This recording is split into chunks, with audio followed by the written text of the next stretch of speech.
Smedley, what are you doing in there? I'm trying to write a letter, but I keep messing up.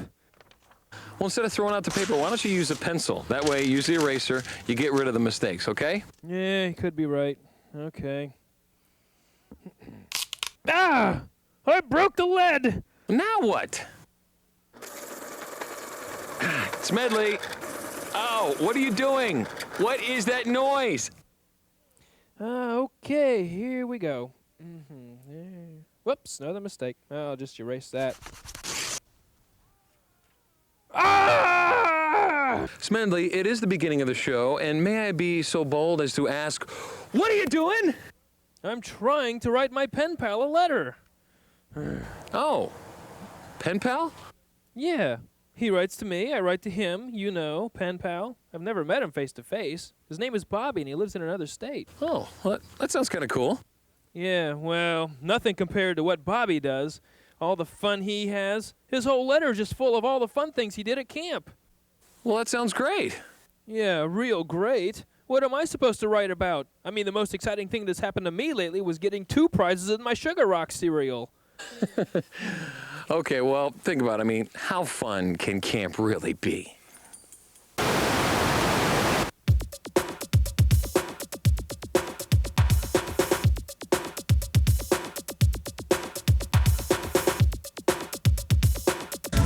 No problem. Camp Christina, this is the rope course. Looks like Spider-Man's jungle gym. People climbing all over the place. We gotta find out what's going on. This is Trent, one of the staff members here. Trent, I see you have one of the safety cords here. Don't let go of that while you're talking to me, please. It's okay, he's not gonna let go, I promise. What are they doing here? Basically, we just harness them up, send them up the incline log, and they climb the vertical pole to the top. When she gets to the top, Justin will hook her up to her safety line, and she'll go across the cargo net. So they're always hooked to a safety line at every... Yeah, always. Okay. They can, if they fall, the furthest they'll fall is about 2 feet. Oh, really? How far are they up there? That's pretty high. That's the 30-foot level there. 30 feet. Whew, man. Okay, now they start here, then they climb across that rope, Right. and then where do they go from They there? go across the balance beam, and if they do it without any hands, it's a lot more exciting. And then they How many people do it without any hands from the start? This group will probably have maybe 2. Really? Yeah, a lot of people are afraid of heights. The children aren't as afraid as the adults are. We do a lot of adult groups out here. Now, out of, say, 20 kids that go up there, how many say, forget it, I'm coming down, no way? Maybe we get 1 or 2 kids. Usually they'll make it, though. The kids just are fearless. This is an incredible course. You guys got quite an elaborate setup. Now, what type of stuff does this teach a kid? After he gets down, obviously he's got to feel better about himself. Right. What we hope to do is teach them. A lot of people have a fear of height, so we teach them to overcome that fear, and maybe they'll translate that into life that they can conquer their other fears. That's the plan, anyway. Well, good. All right, sounds like it's working to me. All right, you keep hooking the people up here. You're gonna get it. You're gonna get a safety harness, no problem. And then eventually, I guess I'll be going up. I don't think so. No. Keep your hands above your head and use your legs. This is Skip at Camp Christina. Now he's going up. This is obviously the wall, right? This is the wall. Now it starts with a little incline and then gets straight up there. Do a lot of people just freeze once it gets straight up like that? Usually right where the incline meets the vertical wall is where the people freeze at. Yeah. And these 2 rocks right there, for some reason, it's not any harder or less harder. It's just, I guess... It's the idea of just being out there, I guess. It's mostly mental. Most of the ropes course here is all mental. Just, if you really believe that you can, I mean, you can. I mean, we can have, 6-year-olds we've had 6-year-olds do this wall before. It's just a matter of getting through it and doing it. Yeah. And I suppose after you do it, you've conquered one of your biggest fears and you're ready to take on the world. Huh? Yeah, exactly. That's what I do. Part of being a facilitator here is not so much doing the mechanical part, but it's also helping the kids when they freeze up. You have kids that get on top of the tower and they refuse to go down the zip line. The zip line, I think, is like one of my favorite things here at the camp to do, just because, it's so much fun. It's a nice breeze. You're up on that tower is probably the best place to be in camp, just by the definition of it being, so high up. It's got How high is that up there? That's 30 feet. The high triangle and the tower are all 30 feet, and then the low triangle is 15 feet. Is there a way for me to avoid the triangle, hard mental stuff and just go right to the zip line, the fun stuff? Basically, the only way to get up to the zip line is either going up the triangle or going up the wall. Okay, Skip, thanks for helping us, bud. You climb the wall. It takes a while, it takes a lot of courage, but your bonus, your reward, is the ripcord. Oh! And you are a professional. Do not try this at home. I am professional. I've been doing this about 2 years. You're going to be spotting me as I go up the wall and then eventually the ripcord there? Of course. And then Greg will take over once you get on top of the tower. Okay. And Greg won't say anything if I start crying? Probably not. We're trained not to. Okay, good. Grown men crying thing, you know. I want to try the leap of faith too, no problem.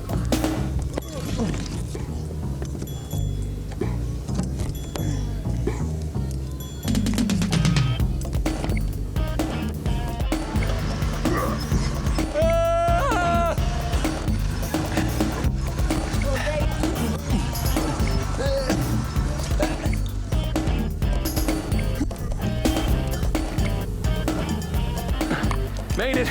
No problem. This is Greg, everybody. How you doing, Greg? I'm doing good. You got one of the more dangerous jobs. We're about, what is it, 500, 600, 700 feet? No, about 30 feet up. Okay, well, it feels like 500, 600, 700. All right, what's your name?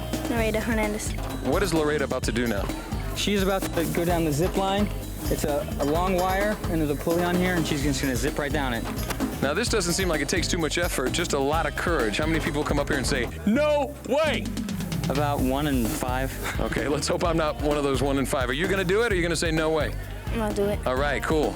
Then when they get to the bottom, self-confidence a little bit higher, they do this. A math test is no problem whatsoever. Okay, here we go, Loretta. I'll just get out of your way here. Leave it to the professional, Greg.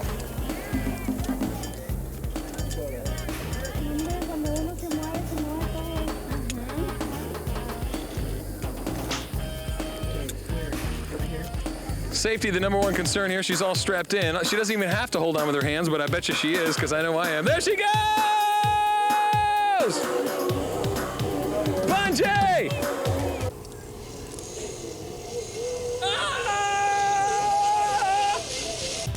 Hey, Skip, where are we now, bud? It's called the leap of faith. Basically what it is, you're going to climb up this pole from the opposite side. You're going to stand on a platform that's about 1 foot by 8 inches. And your whole point is you're trying to get from this platform, if you guys look up right to that trapeze, it's about, I'd say about 8 to 10 feet, anywhere between there. And it's basically all mental. You know, when I say mental, it's mostly if you think you can, you can. You know, it's you might miss it, but it's the whole point of the whole ropes course is, you know, that you can get it's the courage thing. You know, it's you're working yourself up to it, because all the things on the high ropes are individual challenge, is what we call it, challenge by choice. You know, we encourage the people strongly to do it. If the kid gets up there and decides they just can't do it, you know, we'll let them down. But we strongly encourage them to you know, to try it. And if they miss, they miss. You know, but it's the whole point of trying, is that's the most important thing. Okay. Okay.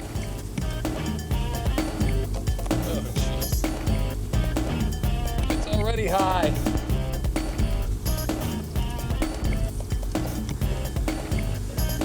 Woo!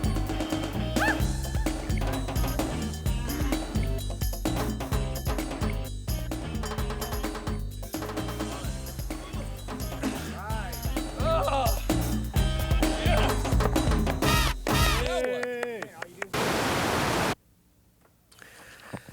So, Smedley, how's that letter to your pen pal coming along, buddy? Oh, fine, fine. Let's see. Apollo 13. Is that a Roman numeral 13 or a regular 13? Just a regular 13. I see what you're doing. You're going to tell him about the time you went to go see the movie. Good idea. No, not exactly, David. I guess you didn't realize that I was a test pilot who actually went up before the astronauts who got all the credit. Kind of like the silent astronaut. Oh, of course. Yeah, I remember that, Smedley. In your other life. Huh? The Apollo 13 flight went up like over a decade ago, before you were even born. I mean, come on, you got to write about things that you really did. Oh, I see. Well, let's see. Something exciting that I've really done. Oh, I know. Okay, listen, everybody else, stick around, because when we come back, we're going to find out what exciting things Smedley has done. This ought to be good. David D. TV, a Smedley production, will be back after these messages.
What? We're on? And now back to David D. TV. Okay, Smedley, let's hear about this exciting experience you chose. What are you going to write to your pen pal about? Well, it's about the lemonade stand that we made. Did I hear you correctly? A lemonade stand? That's the most exciting experience? What, are you kidding me? Oh, no, wait a minute here. And after tasting my secret recipe, the word got out, and people were coming from all over the country. People were lined up for miles, and traffic was at a standstill. No. Wait a minute. Hold on. That's not the way I recall things happening.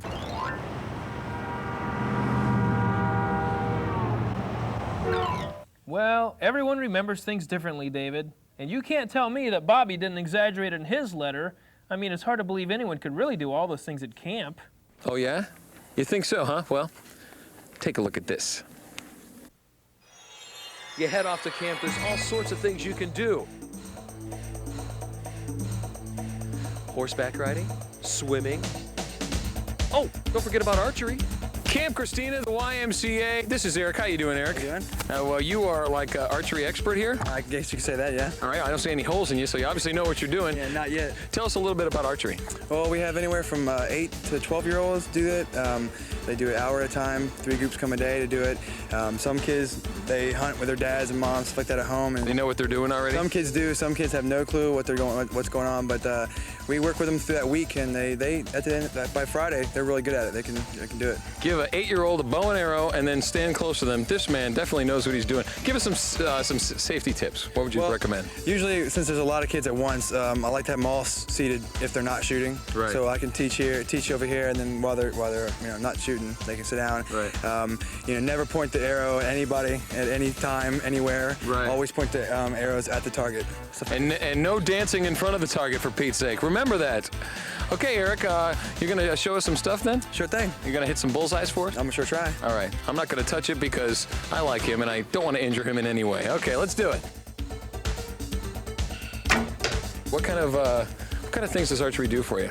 Well, it teaches the kids like patience, and because it takes time to get first to learn it if you have no idea how to do it. Yeah. Then once you're there, getting ready to shoot, it just takes patience, and that builds it up after that week. You kind of mellows them out a little bit so they can take your time and do it. You definitely have to be steady. When I shot a bow and arrow, I noticed that just the slightest little movement, a millimeter one way or another, can affect where it goes. That's another big rule. Is kind of I like to say it's kind of just stand still and don't freak out all the time. And kind of it's hard for an 8-year-old, but yeah. It's hard for me too. I like to keep moving, especially with my harness. But yeah, it's basically that's what we do is try to just chill out a little bit until they can shoot and learn how to do it. And you give advice on how not to hurt your arm when you do it. I always smack my arm with that thing. Right, we have optional. We have arm guards, that's leather strap that guards the arm, so right. the string won't hit it, and finger tabs so that your fingers won't get sore, stuff like that. Good deal. Smedley, what you doing, bud? Oh, just getting ready for a little vacation, that's all. Oh, okay. Vacation? Where are you gonna go? I thought I'd take a little African safari. Lions, tigers, elephants, that sort of thing. Just another worldly experience to write to my pen pal about. Whew, African safari, whoa. All right. But wait a minute, hold on. We're not done with my little adventure yet, okay? Stick around, don't go yet, because you'll love what's coming up next. We're coming back with more David D. TV right after these messages.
And now, back to more David D. TV.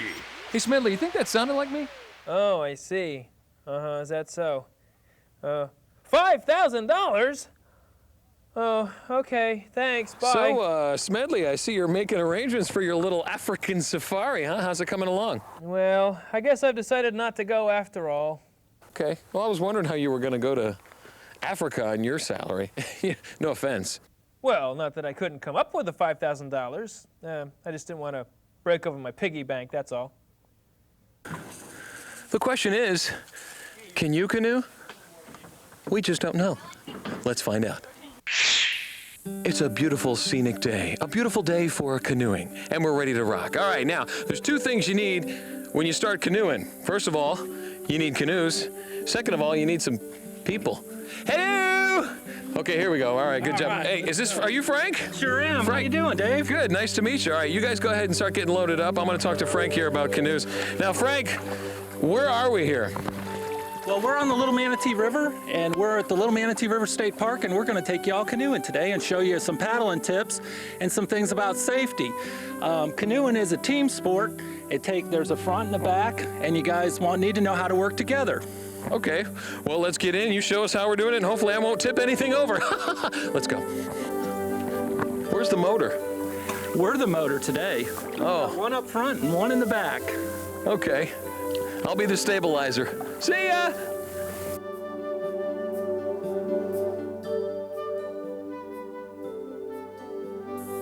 Okay, Frank, let's start at the very beginning. You're a canoeing dork like myself. You've never done it before. Give us some advice, some pointers here.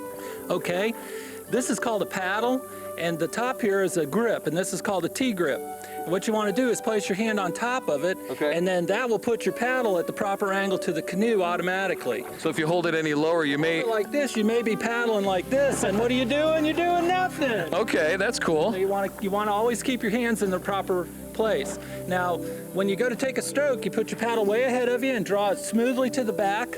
And then when you get to the back, I'm doing the steering back here, so I'm going to do what's called the J stroke. I'm just going to make a J with my paddle. I'm going to go back and then go out. And when you go with your forward stroke, it makes the canoe go left, and the J will bring it back, and that's how you steer. So you could go down the river just paddling on one side. You don't have to keep switching back and forth. I noticed that... If I do, I'm going to hit you in the head. Oh, I don't want that. I don't want to get bunked. And trust me, I've been hit in the head many times during this show. Tell us a little bit about the river that we're on now. The Little Manatee River is about 43 miles long, and it's an outstanding Florida waterway, which is a designation the state puts on it, and it means it has real clean water. We also have a Little Manatee River State Park on it. It's about 2,000 acres, and then Hillsborough County, through the ELAP program, is buying about 27,000 acres to preserve this river for everybody to come out and enjoy. You know what I noticed about canoeing out here? Normally when you're in the boat, you hear the of the motor, and one of the best things about canoeing is it's so quiet, it's so peaceful. Absolutely. If you really want to go out and see anywhere oh, there's a turtle right over there. Oh, there he goes. Up. There's another one right there. There's a turtle right up on this thing here. Oh, there he goes. See, he sees us and cruises. This barker we're following right here is tied onto the tail of a big female manatee. The Department of Environmental Regulation does that. They tag certain manatees every year and follow them around. That little antenna, that little knob you see on top is an antenna, and they'll come out once a week or so and track it and keep tabs on where she goes and what she does. Now this particular manatee has a little baby with her.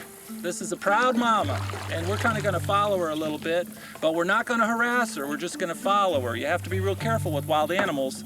You don't want to scare them. Oh, it's coming up for the big breath. Whoa! Oh, there's 3 of them. 3 of them, cool. Holy smokes. Manatees in a zoo or, captive somewhere is completely different than spotting them out here in the wild where they're just hanging out, they're eating, they're playing with their kids. This is unbelievable. Oh yeah, this is what Florida canoeing's all about. The real Florida. This is it, an up-close look at chow time for a Florida manatee right here in the river. Now, I noticed on a couple of these manatees, we're lucky enough to be this close while they're eating. What are the markings and stuff on their back? Well, unfortunately, that's where a motorboat ran over a manatee and left a scar. I'm sure that hurt too, because you know how fast your prop on your dad's boat turns. Oh, that one just did a rollover. Look at that. He's showing off for David D TV. This is kind of cool. A little ham of a manatee. I'm telling you, I think he's going to come up and see what we're doing. They're pretty inquisitive sometimes. But actually, the people that study manatees identify them by their scars, because every manatee has a different scar pattern. There's a female here that has a little baby that's only about 4 feet long. It was born this spring, and it's already been hit by a boat and has a scar on its back. That is really sad. Another reason why you should just keep it slow where there's manatees in a manatee zone. Yeah, it's true. They're gentle giants. What a journey. Manatees, birds, vegetation, and speeds of excess of 1 or 2 miles an hour. I'm telling you, this was absolutely beautiful. Nicole, thank you so much. And Frank, appreciate it, buddy. Hey, you're welcome, Dr. Dave. It was fun. All right, David D TV, can you canoe? That's the question. You know, here on the river, I've been looking for the wildlife. I haven't seen anything at all. The birds, the fish, the bugs. I haven't seen anything. Hey! Okay, so Smedley, after seeing all the fun things there are to do out there, maybe you have a few more ideas? Maybe you can now start writing to your pen pal Bobby now? Oh, yeah, I've done that before. Plus a lot of other stuff, too. Well, good. Grab a pen or a pencil, sit down, start writing. Nah, I've given up on writing. It'll be easier for me just to put together a little video. Oh, a video? I can't wait to see this. If Smedley doesn't break anything, we'll be back with more after this.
We're back. More David D TV.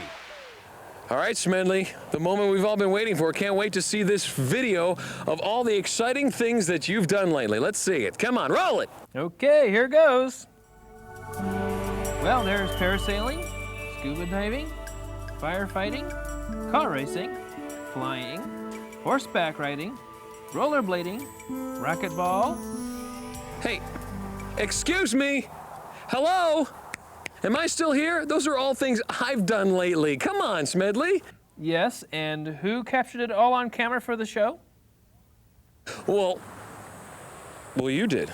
And who broadcasted it to millions of viewers?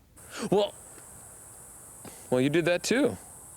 Gee, Smedley, I guess you do have a pretty exciting job. You know what? Would it be possible for me to get a copy of that tape? That was pretty cool. Please? Smedley? Smedley!